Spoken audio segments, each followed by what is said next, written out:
Well, thank you everybody so much for joining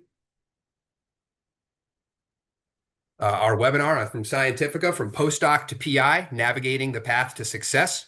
My name is Jake Aronowitz, and I'm a senior product specialist here at Scientifica, where I support researchers on the East Coast from Virginia to Quebec.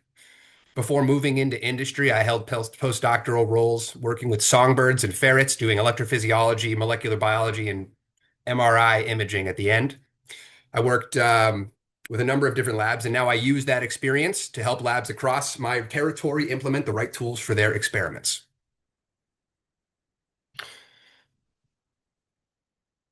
Before we get started, I'd like to talk a little bit about what we do here at Scientifica. If you don't know, we work with research institutes around the world to provide cutting-edge equipment for electrophysiology research. Through a combination of thoughtful product design and a highly knowledgeable scientific team, we support researchers working across neuroscience, cardiology, cancer, and many other research areas. We collaborate with scientists globally to continually improve our technologies, push the boundaries of discovery, and share expertise across the scientific community.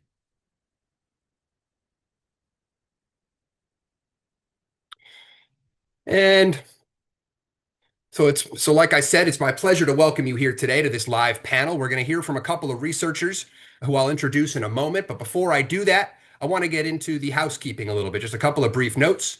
We'll be using a Q&A function today, and we'll leave some time at the end, about 15 minutes, to answer some of those questions. So if you do have questions for our speakers today, you can go ahead and pop them in the Q&A section at any time throughout the webinar, and we'll pick them up at the end if we have time. We also ask that you please adhere to Scientifica's code of conduct and ensure you are being kind and considerate of your fellow guests. And just as an FYI, this webinar is being recorded and will be made available on demand following the event. So if you don't want to take notes, it'll be available to watch later. This webinar today will cover the essential steps to help you transition to independence, including how to make the most of your postdoc, navigating the job market, getting that first grant, and ultimately establishing your own lab. We all know that making that transition to an independent researcher is both an exciting and daunting period. And so today we have two great speakers who are going to share some of their insights and how to specifically make that career step. So first, I'd like to introduce Dr. Nicholas Gilpin, who's a professor and vice chair of research at the LSU Health Sciences Center. He directs Alcohol and Drug Abuse Center of Excellence and leads NIH and VA-funded research programs in addiction, stress, pain, and neuropharmacology. With over 2 decades of experience building multidisciplinary research teams and serving on numerous NIH and VA study sections, he brings deep insight into what makes a competitive PI candidate. Dr. Gilpin has an extensive track record in mentoring postdocs and hiring early career scientists, offering a candid and practical perspective on what it takes to transition to an independent investigator.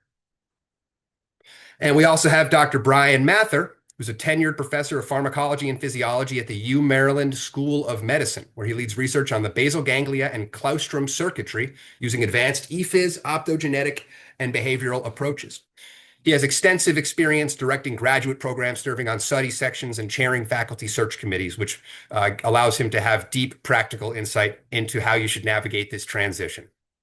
So, without further ado from me, I'm going to go into the questions. And we'll start with you, Brian. We'll start real broad. And I'm curious, what do you believe distinguishes the U.S. hiring system for faculty? Well, I mean, you can really break it down by 4 different types of jobs, really, ranging from small liberal arts colleges all the way up to, medical schools at large research institutions. So they're, teaching heavy liberal arts college positions, those positions at those institutions that are sort of split evenly between research and teaching, and then up into the medical school or large research institution positions. You have positions in the undergraduate faculty where you might be, let's say, in a psychology department or some other liberal arts department where your teaching load is present, maybe teaching an entire class for a semester, and also doing research. And then at medical schools, your teaching load is like 10% of your workload, essentially. So that's really the landscape of research positions in the United States. Very cool. Very cool. So it sound right. So I think this is all something we've experienced both in our graduate careers and obviously in our postdoc careers is understanding the different balance between these types of departments. And so in light of this sort of landscape you've laid out for us, has this changed at all since the start of 25? Have there been any adjustments? And I'm going to go to because I feel like I'm going to go to you for this one, Nick. I'm curious, how do you feel that the U.S. system has changed since the start of 2025 with regard to the landscape that Brian described? Uh, well, I don't know if that's super easy to answer yet. I mean, I think we're still finding out the ways in which it's going to change. I mean, something I was going to discuss a little bit later, but something that's probably an additional piece of information I would try to gather if I was applying for a faculty position right now is looking at the ways in which institutions handled the year of 2025, which I think was extremely variable across institutions, and there's no rhyme or reason necessarily to that. I think there are a lot of different, pressures that leaders of universities were feeling, and a lot of factors in that. But it is something that I would, on top of the long list of things, I would also want to know about the type of job, the type of department, the type of institution, and the expectations and infrastructure. I would also want to know the way in which they handled that because it's not over. So we're still in it, and I think I would want to know that. And with respect to what Brian was mentioning, I would also say that within medical schools, or let's say across medical schools, some of those quote unquote other job expectations other than research can differ. So I happen to be in a medical school where our teaching load is quite substantial. I would say probably much higher than it is in most others. So that may be something that individual applicants find attractive or unattractive based on their experience and the ways in which they think their CV aligns with the job expectations. But um, yeah, there are a lot of factors. I mean, we can go down the list if you'd like, in terms of other ways in which job positions differ, and but I'll let you guide if you want to go there.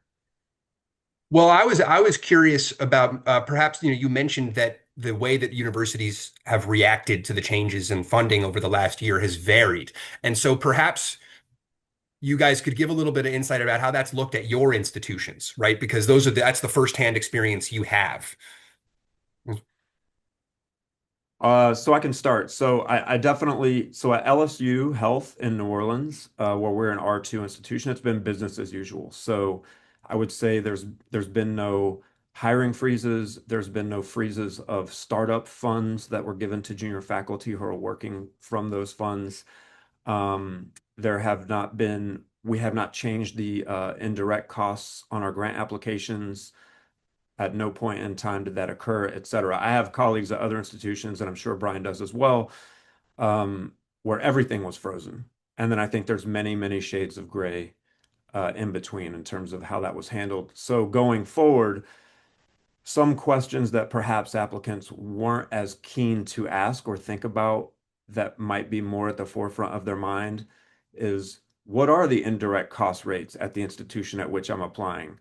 Um, what is the relationship between my institution and various funding agencies or federal entities, et cetera? I would say those are things that probably people were less keen to think about or ask in the past that might become important going forward. Yeah, just to follow up with that, to add to Nick's list there, what is the relationship that the dean has with research at the institution? How strongly does the dean support research? Which is an important thing to consider for somebody applying for a job at that institution. At Maryland, we can be described as that gray area that Nick was referring to. Um, you know, like any other large research institution, we were hit pretty hard with grant delays and grant cancellations. Some of those came back. A lot of them didn't because we have a large global health vaccine development research profile. So that was a huge hit to our funding. And then we're a state institution. We receive funding from the state, but our state is in a budget deficit at the moment. So we were hit with a double whammy last year, and the university took steps to shore up finances cutting salaries here and there, or everywhere. Not that much. It was a really even cut down the board, all the way up to the dean. And then they decided to reinvest in research because they recognize that we're going through a rough time right now. Pay lines are getting tighter. So yeah, they are providing pilot grant monies for us to competitively apply for that will hopefully fuel future NIH applications. Okay, so like you guys were saying, there's lots of different ways that universities are reacting to this, and obviously this is a broad way to look at the hiring system. And so now I think it's a good time to sort of shift the discussion into how it looks for individuals, right? The individuals who are applying. So we can start to talk about, what hiring committees are looking for in a prospective PI. And this question is actually for both of you. So whichever one of you wants to jump in and take it first is fine by me. What defines a competitive application from the perspective of a hiring committee, which you've both served on? Go ahead, Nick. Well, so again, I think you're going to get varied responses, and that's why you have two people on this call instead of one. Um, I think what institutions and departments are looking for depends on the institution, on the department, on the people that make up that institution and department. But my number one piece of advice is to be responsive to the ad or job solicitation that you're responding to. Be familiar with the mission and the priorities of the institution and the department. Customize your application as much as possible. Me personally, my experience here at LSU and also my personal sort of ranking list in terms of things that make a competitive applicant and application, the number one thing far and away at the top of the list is fit. Um, do you know who we are? Do you know how you will work with us? Can you communicate that strategic vision for the next 5 to 10 years? Because we don't want to just recruit faculty. We want to retain faculty. That means you need to be happy in your position here, and you have to be able to play well with others. And so, I would say that's very much at the top of the list. The vision for your research program going forward. I think a lot of people sort of, I wouldn't call it necessarily a mistake, but something I see often in job applicants is an overemphasis on what has been done and less of an emphasis on what's going to be done or what's the vision for the lab and for the fit into the department and institution. So my personal advice would be to perhaps tip the scales a little bit more toward the future than toward the past.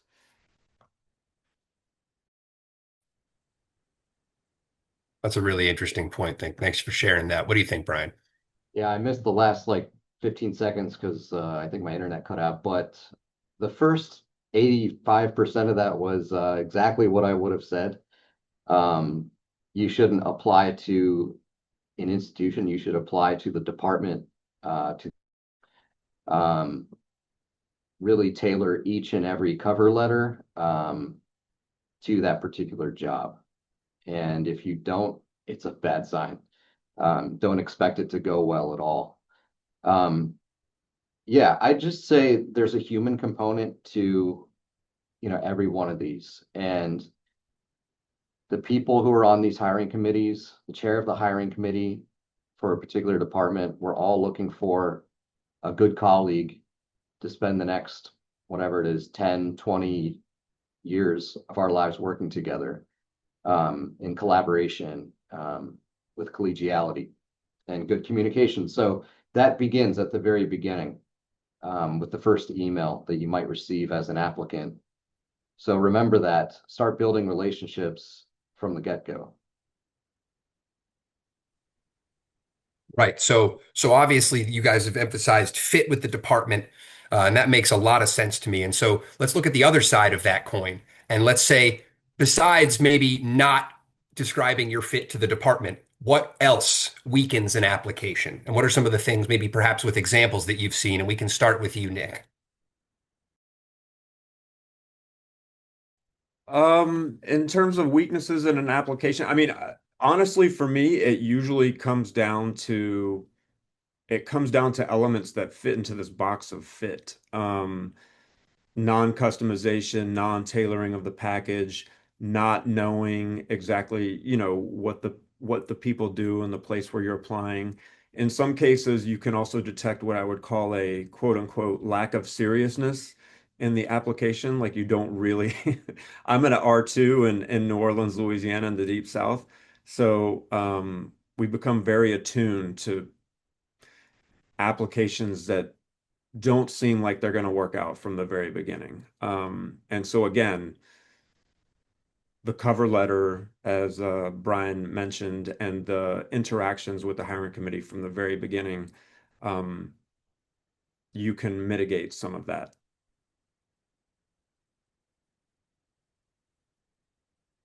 And Brian, what would you add to that? Well, I would totally agree with what Nick just said. You can read right through some of these applications for somebody just shotgunning approach their application package out to as many institutions as possible with the seeming perspective of just, you should want to hire me, even though I don't want to pay attention to who you are. Yeah, I would, make sure that your research strategy is your research plan and your package is well put together with clear articulation of your vision. There should be some graphics in there. That always helps, not too much. And it should be, depending on the institution, how that institution supports their young junior faculty, through NIH grants or whatever it may be, the research plan should be geared towards those funding bodies so that the hiring committee can see, oh, I could see how this person would get funded by this particular institute, et cetera. It should be able to, the research plan should stand out as being unique and innovative, which shouldn't be that hard to do because by the time you're applying for a faculty position, you will have worked with somebody in your PhD and then somebody as a postdoc, and those two mentors should provide very unique perspective for you in science. So yeah, the research plan is very, very important. And as And Brian was talking, I thought of a sort of similar to that, but this flip side, perhaps a weakness or a thing I've seen in the past is people simply resting on the laurels of a high impact publication or two that they've had in the past. Um, I, I'm first author on a CNS paper, therefore I'm hireable or I'm a good fit or I'm the best candidate for this job. And I would say more often than not that doesn't go well. There are some departments and institutions that put much heavier weight upon those types of prior accomplishments. And then also related to what Brian was saying, I think the questions that you ask during let's say that very first Zoom call with the hiring committee can be very informative to the committee regarding your fit and your seriousness for that application. Not necessarily knowing the answers to things or knowing exactly how things work, but the questions that you're asking. Yeah, I could not agree more. We often do a Zoom sort of like, pre-interview before we bring somebody in for, in-person interview, and just we leave 20 minutes out of the hour for the applicant to ask questions. And you can just tell if they haven't done their homework on the institution, they don't know what type of resources we have, who's here that would be relevant for them to collaborate with. They start asking right away, not about, research or, support on campus, but where's a good place to live? This sort of like they're jumping the gun, expecting to be hired. Those sorts of things are red flags. that makes a lot of sense. I mean, certainly you don't want anyone putting the cart before the horse. And so we sort of touched on this a little bit a few minutes ago, Brian, in your first response, but I wanted to flesh it out a little bit here. And so you mentioned the importance of the research statement with regard to the future and not so much the past, and you emphasized that as well, Nick. And so I'm curious, do you have any is how should candidates tailor their research and teaching statements for U.S. faculty roles? Is this something that's more a function of the institution or the individual or some sort of amalgam? Well, first of all, don't use AI. It's pretty obvious. Um, yeah, I mean, the short answer is tailor it for the institution as much as possible. I mean, the teaching statement, that's going to have to change depending on how heavy teaching is for that particular institution to which you're applying. Um, I would, the teaching statement, I'd like to hear Nick's perspective on this because their teaching load is much higher, but my preference is to see something that's unique and not something like regurgitated that you hear about all the time. And that should come out of your passion for teaching. Everybody's passion is different. Just let that come through. Um, yeah, and as far as the research statement goes, it's difficult to tailor that for a particular institution, but you can always put at the very end of your research statement, or rather, and at the end of your cover letter, how you would fit into the department and as the institution as a whole. List off professors that you would want to collaborate with, how you could collaborate with them, what you would want to explore, how you could provide complementary conceptual and technical innovation and expertise to the institution. So there are two places that you can put that, which means twice the chance that reviewers will actually catch it. So I do a lot of junior faculty mentoring here in the School of Medicine at LSU Health, and something I learned early on in my career that I've tried to relay to junior faculty is make yourself as indispensable to the institution and the department in as many ways as possible. And I would say you can convey that sort of indispensable nature of what you're going to bring to the table, even in the hiring packet. So if you're bringing multiple things to the table other than just research prowess, accomplishment, and potential, what are those things? Be specific. Um, it's not to just fill the space on a document or create a list.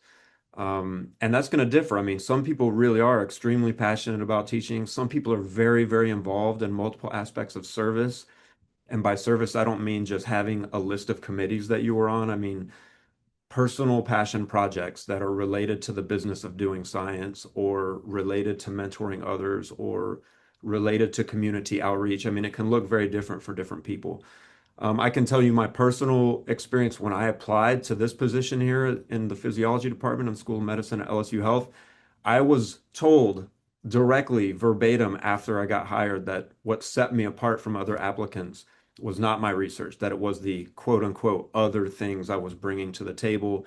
It was my teaching experience, etc. So, um, everyone who's applying for these jobs probably has a nice paper.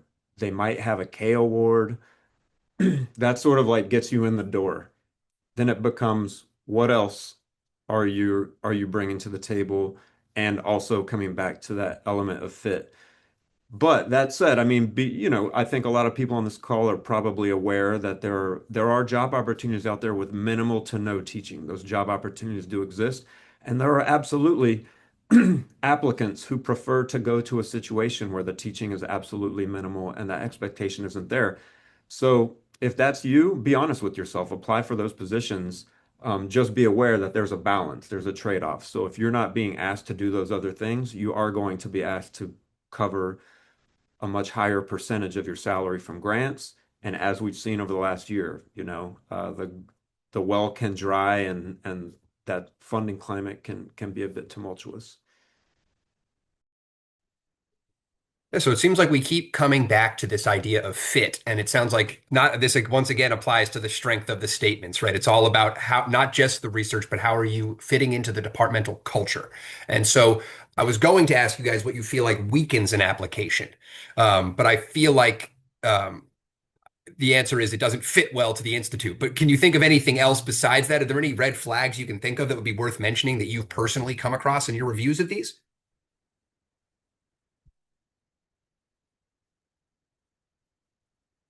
I mean, I'd fall back on the research plan. That is always a place where I get hung up. The lack of vision, difficult to discern what exactly they want to do.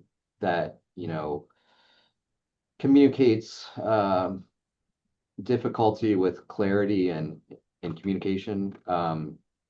And, I think that directly relates to ability to potentially successfully secure grant funding. Um, Other than that, I mean, it's probably institution specific. Of course, you want to be productive. There's not much you can do to change your application there. It is what it is at that point. Um, yeah, I mean, the cover letter is somewhat important. That should be easily digestible too. I think something that's important to remember is that a hiring committee, particularly the chair, will go through every single application. There might be hundreds of applications. And the chair or anybody else in the committee doesn't want to read 2 full pages of single space text to understand where you're coming from, where you're currently employed as a postdoc, and what you're interested in, why you're interested in the institution for the cover letter. So, think about your audience. Yeah, I agree with Brian. So, aside from the things we've been harping on, vision, having a vision and being able to clearly articulate a vision, and something occurs to me as a mistake that I have seen in these applications, specifically in the research statement, and that is project number one, paragraph, project number two, paragraph, project number three, paragraph. Pick your best, most likely to get funded primary direction for the lab and sell it. And maybe there's a 1B or a plan B, or I also dabble in this other thing and I have a track record there, and here's why that can work as well. But don't go beyond two, because you're going to come across as diffuse, unfocused, again, sort of shotgun approach. So pick your top candidates and really tell the hiring committee why that's a great fit for them and how you're going to make it work. Yeah, I just want to add something onto that. I've seen a few cases of this. It doesn't happen all the time, but people with K awards, K99, R00s, they won't necessarily include that project in their research plan.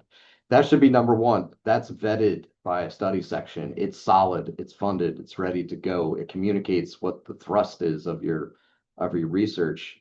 But then yeah, have another one in there because you know being a junior PI is all about investment strategy, and you want to start laying, planting seeds for other projects that might be successful in the future.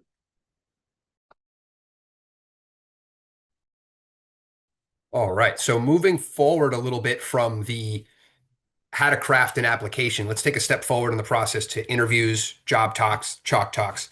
Brian, this one's for you. What are some of the key strategies that candidates should focus on in U.S. academic interview process, particularly during job talks and chalk talks? I have a single word answer to this. Practice. It is the single biggest contributor to success. I think it's always a good idea to sometimes it takes multiple rounds to land a job, right? You apply, let's say in the fall of 2025, you don't get a job, you apply again in 2026. Maybe you got a few interviews in 2025 cycle. You went in really rusty, not really knowing your spiel. You work yourself up to a well-oiled machine. In that second round, you're like firing on all cylinders. That's just practice. So go practice at your home institution, get people together, get your lab together, get other labs together to hear your job talk. Don't just do it once, do it many times, and practice that chalk talk too. That's super important, at least for our institution. I know chalk talks vary widely across institutions about their content and how people respond to them, but chalk talks make it or break it here. And that's something that can be practiced as well. Really knowing your work, expecting questions, and knowing how to field questions collegially is super critical. Yeah, so let me work from what Brian just ended on and go backwards a little bit. Fielding questions collegially is super important. I mean, the point of a chalk doc talk is for your colleagues to say, okay, I understand that that's your vision, your potential future colleagues. I understand that's your vision, but what about this? Have you thought about that? It's not an attack, but they're trying to understand where you're coming from and understand the sort of fundability of that idea. And I have seen it go poorly where people get very defensive and it becomes combative, and that's just not going to help anyone. Secondly, related to Chalk Talk, you're presumably going to have a liaison on this hiring committee at this particular institution. Ask what a Chalk Talk is for that department and institution, because a Chalk Talk, as again Brian alluded to, is not the same at every place. I literally interviewed at places where I used chalk. I've interviewed at places where I had slides. I've interviewed at places where I didn't have slides. So, and on top of that, it's not just do I need slides? It's do you want 20? Do you want two? Is this going to just be a guided conversation? Do you want me to really lay out each aim and experiment and my potential first R1 and so on? So get that clarity going in so you're not guessing. You shouldn't have to guess. Know your audience and keep them engaged. So if you're interviewing in a physiology department in a school of medicine and you're also interviewing in a psychology department in a liberal arts college, that's not necessarily going to be the same talk in terms of what you've done in the past and or what your vision is for the future. Maybe you have some slice recordings and some photometry and some fancy circuit work, and you also have some high-level behavioral concepts. Those two audiences might be more interested in one aspect of the work versus the other. So think about that. And then again, Brian alluded to this, Chalk Talk really is a make or break. I mean, if you kill it in your summary of prior research, but you bomb the Chalk Talk, it doesn't equal out to 50-50. I mean, really the chalk talk carries more weight. I mean, even if the research talk didn't go as well as planned and the chalk talk is really, really compelling and convincing, I would say you can rescue an entire interview based on that. Generally speaking, people care more about where you're going than where you've been or who you've worked with or that one little small data panel in figure 5J. They want to know what's your strategic vision going forward. Okay, excellent. Um, and I want to talk a little bit about reference letters here. And so, Brian, how much weight would you say that reference letters carry with regard to the rest of the application? And feel free to make comparisons to the other aspects that we've discussed throughout this webinar.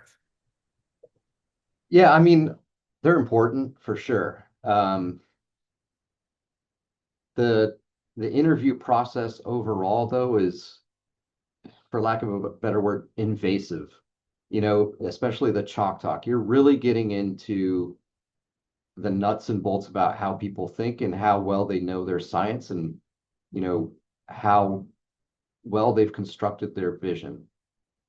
So at that point, a reference letter is not as important, if you know what I mean. It's great to see that their postdoc advisor is really supportive and they did a great job as a trainee and did all these things and got all these papers and thought independently.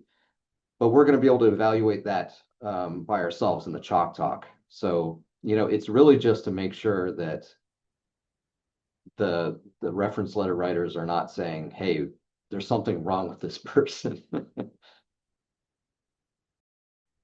Totally agree. I mean, I think a reference letter is not going to get you a job, but a reference letter with red flags in it could potentially prevent you from getting a job. So I think it's just a confirmational step that when you have 200 applications sitting on your desk and you're weeding through them, it's potentially helpful getting that number down. But after that, it goes out the window.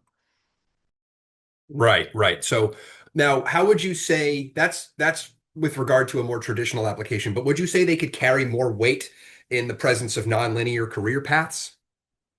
In that sort of situation where maybe someone transitioned out of a different, like I said, non-traditional way. My personal advice would be cover that in the cover letter. So if you stepped away from academic research for whatever reason, for whatever period of time, if there are gaps in your CV that might raise an eyebrow on the hiring committee, just explain it up front.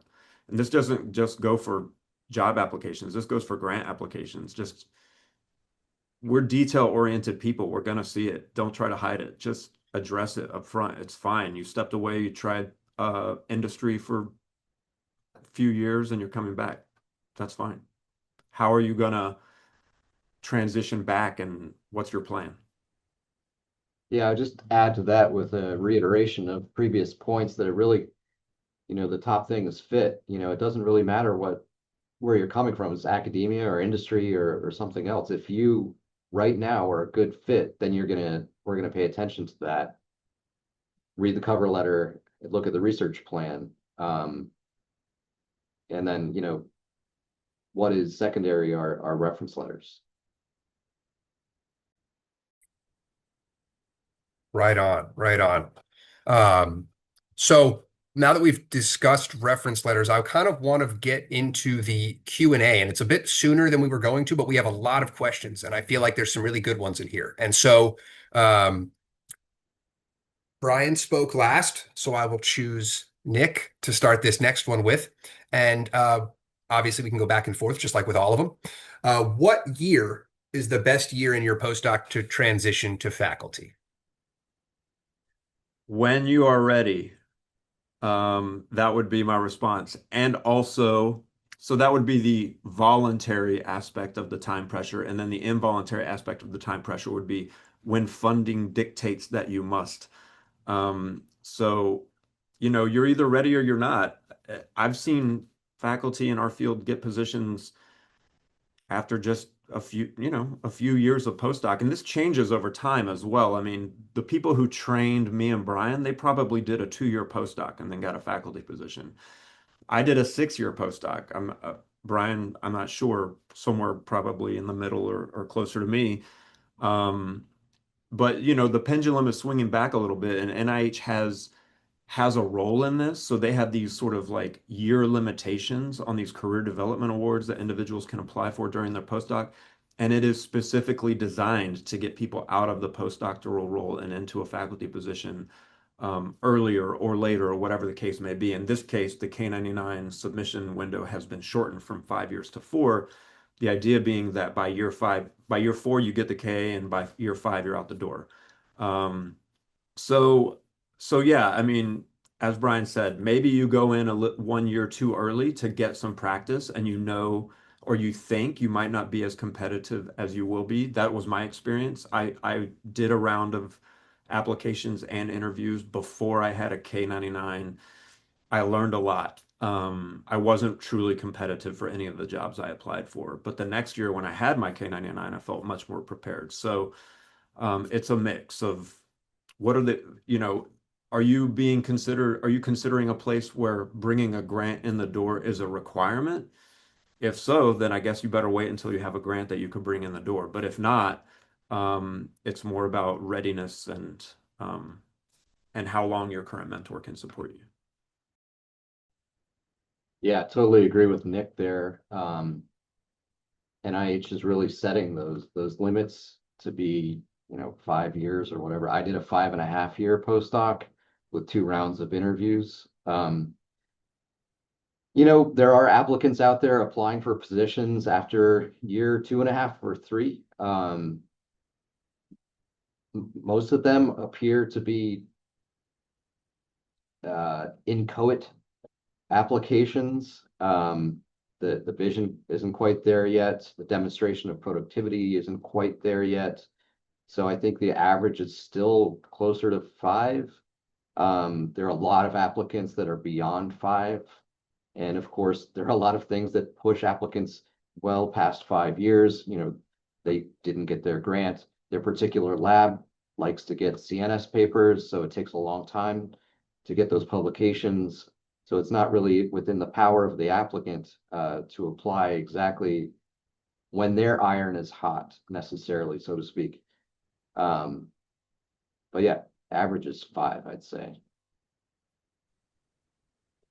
All right, and we have some new ones popping up in the chat here as we speak, some really excellent ones. So I'll go with those. How damaging is it to lack a letter from my postdoc mentor if I have 4 strong letters from other collaborators? You want me to go first? It's definitely throws up a flag.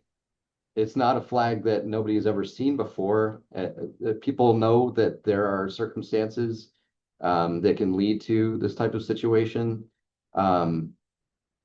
it maybe shouldn't be addressed in the cover letter, but perhaps in the first interview or first conversation with the hiring committee chair, as to why that is not the case. And it's not hard to imagine why difficult relationships come about. Sometimes they're one-sided, sometimes there's two stories. The hiring committee understands they're getting one side of that story, so it might investigate further, look more into those reference letters, actually talk to some other people and figure out what's going on, especially if that person is a really good fit for that position. Nothing to add. Yeah, that was spot on. That's what I would have said. Right, excellent. And another one that popped up, is it appropriate to mention potential future collaborations within the professors in the department, even if you do not yet know them personally? Yes, you should. You must. You have to. Definitely do that. It would be a mistake not to. All right, People that's a nice understand simple you're not, answer. you're not committing someone you don't know to be a co-investigator on your future grant application. You're spitballing and throwing things out there that might work, and no one's taking it that way. So yes, absolutely you should. It shows that you've tailored, it shows that you've done your research. Yeah, I think, can I just add on to what Nick just said? Do your research. You don't want to be like, hey, I could do X, Y, and Z experiments with Professor Xavier, who hasn't had a grant in 20 years, right? It's this person's clearly not doing any research anymore or has published anymore. Don't go talking about what they did 20 years ago and say how you could collaborate. Like that just is really evident that you're not doing your research. Right. Don't apply for a research job if you're not doing your research. Exactly. Okay, great. Um, and this is an interesting one. Would it be okay if a job does not have an advertisement out, a university doesn't have an advertisement out, a department, but you really like the department, you feel like you'd be a good fit? Is it okay to reach out, build those relationships early before they even have a job application out?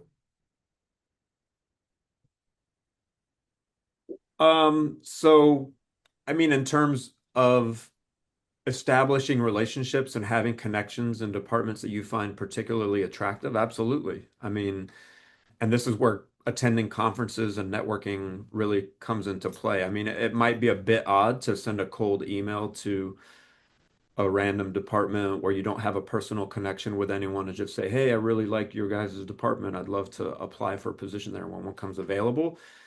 But presumably, there's a reason that you like that department because people that are in your field are there and they're doing excellent work. So this would be a situation where I would say have a list of names when you go to that conference in your subfield or that scientific meeting and forcibly introduce yourself to those people and start a conversation and let them know who you are and what you do and that you would love to live in New York City where or in California where their university is and to keep you in mind when something comes around.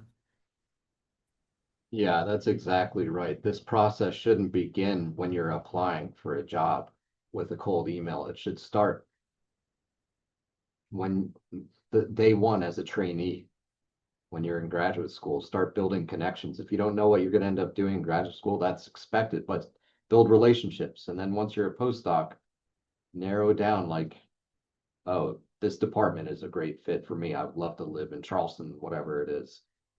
Drop those hints, just like Nick said. And start with you on this one, Nick. What advice would you share for postdocs who wish to apply to faculty positions at the same institutions where they're postdocs? Well, that's a whole different situation than everything we've been discussing today. I mean, I'm assuming that this question is coming from someone who is considering even potentially staying in the same department, maybe not.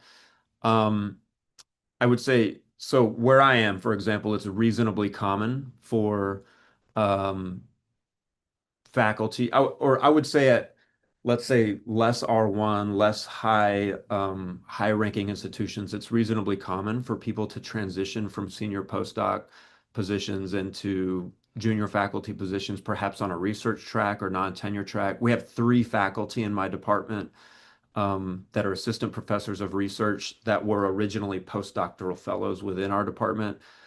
Each of them secured some sort of NIH funding or VA funding in this case to facilitate that transition, career development awards, KO1s.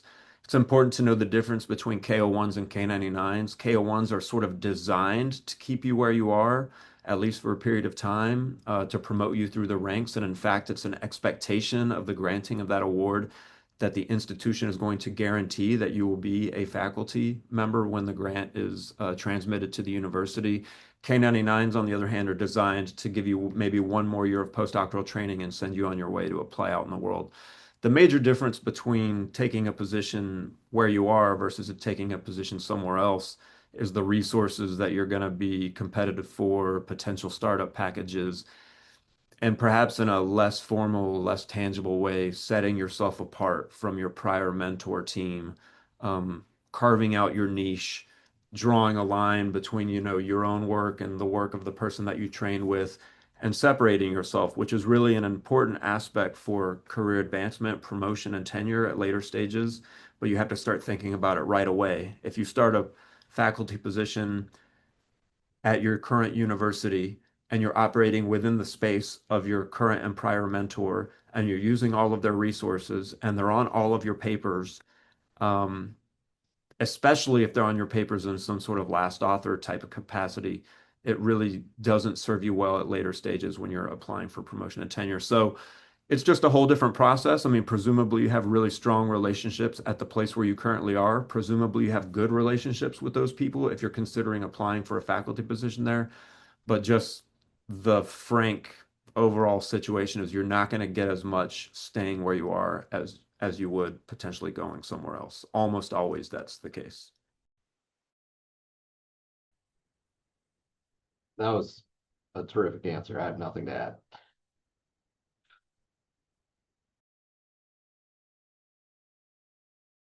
That was an excellent answer. Uh, okay, we got a couple more here in the Q&A here, and we just have like about 5 more minutes before we have to wrap up, so we'll get as many of them done as we can. What is the feasibility of applying to an R2 institutions directly from a PhD? We've sort of touched on this earlier, and in terms of the length of postdocs. And then following from that, what type of postdoc should you do to pursue from a PhD to better prepare for running a lab at an R2 type of institution? I think Nick better answer that one. Yeah, I guess I'm at an R2. So I would say it would have to be a very remarkable applicant and application for us to consider hiring someone straight out of PhD. As I mentioned, being at an R2, it's not all about research. It's not all about just, being excellent in your subfield. I mean, we do a lot of different things here for the School of Medicine and really across the Health Sciences Center. That includes teaching, that includes mentoring, professional development, service at multiple levels. So I'm not going to say it's impossible for someone, for example, with an F99, K00 type of thing that's shown some remarkable achievements during PhD, but I've never seen it happen here. And I think it would just be it would be an exception, not a rule.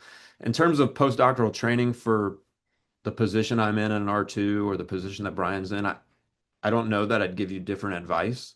I would just say the earliest that you know personally what type of a position you're interested in. Again, do you want to teach? Do you not want to teach? Do you want to be at a place where you're expected to bring in 100% of your salary through grants, but that's the only thing you're doing? The earlier you know the answer to that question, the earlier you can start gathering the activities and experiences and lines on the CV that are going to be required to be competitive for that type of position. Right. And we have another one that just came in. Any recommendations for someone who is deliberately taking a long postdoc? I'm in a great department with lots of support, but I'm already years past K99 eligibility. I mean, there are funding mechanisms past K99 R00 K01s. So I think that's the route to go. I've definitely seen people get hired into prestigious institutions with KO1s, long postdocs with like a single high profile paper. Um, Again, it comes down to fit first. And, if you were building a huge story or several big papers along the way and got funding at the end, so be it. That person is just typically going to interview really well because they're very mature as a scientist at that point. So I would not stray away from trying to apply for faculty positions after that window at all. Keep going.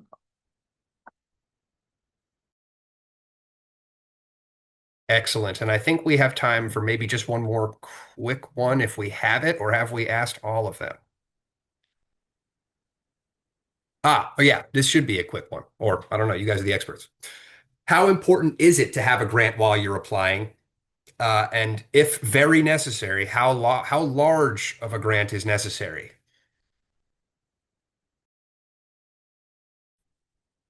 I can start. So, super dependent upon the institution to which you're applying. I can tell you personally, during the entire 2010s, so I started my faculty position in 2011. Almost immediately was on hiring committees. We were literally not allowed to consider or interview individuals that didn't have a grant. That came from the upper administration. So it was not even on the table. There was no workaround.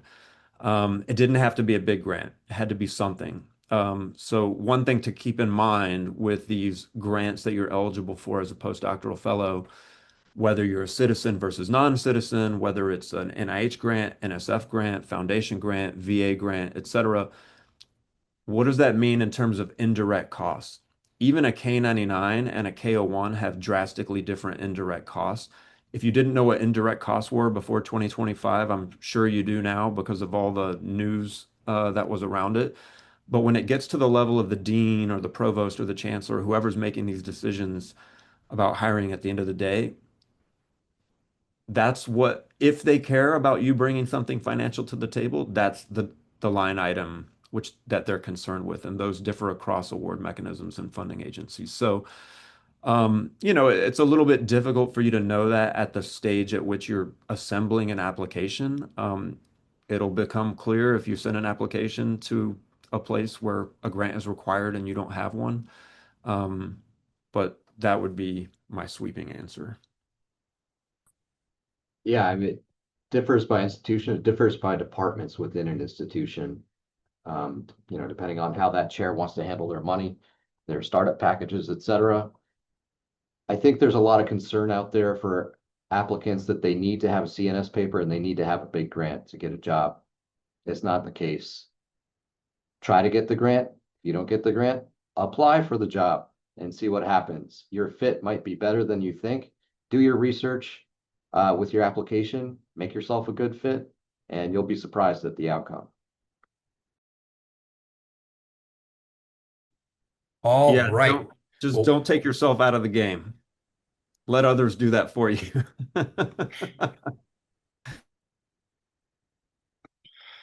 all right. Well, this has been incredibly insightful, and I really appreciate Brian and Nick, and I hope we can all give them a silent thank you for joining this today and sharing their insights. It's been really incredible. Um, just want to cover a couple of more things before we go. Specifically with regard to Scientifica, we're going to do a quick plug. And so we do lab consultations. And this is a resource from Scientifica that's especially valuable for anyone moving toward research independence, right? So if you're setting up a brand new lab, thinking about upgrading equipment in your current space, our team, which is me and a few of my other North American colleagues, we also have our European team as well, that we offer free consultations to help people get it right the first time. You'll get tailored recommendations based on your specific electrophysiology goals. We'll work with you to navigate practical constraints, things like budgets, timelines, the physical layout of your lab. Me and my colleagues, we're in labs all the time discussing configurations, discussing equipment. We don't patch clamp anymore, but we do everything but. And so if you'd like expert guidance as you plan your next steps, you can schedule a free consultation. If you're between Virginia and Quebec, I'm your guy. And if not, you get to work with one of my awesome colleagues. And so we're going to have a brief poll that'll pop up. And if you're interested in discussing a lab consult with one of our colleagues, you just let us know and we'll reach out to you. So with that, I just want to say thank you again to everybody who showed up today, all the attendees. I really hope that you got as much out of this as I did. Nick and Brian, we really appreciate you guys taking the time. And I hope that you had a good time as well. Yeah, thank you, Jake. Yeah, it was great. Thanks. All right. And feel free to follow us on Facebook, Instagram, Twitter, LinkedIn, and I think WeChat. We have profiles on all of those. So follow Scientific on all that. And without further ado, I hope everybody has a great rest of their day.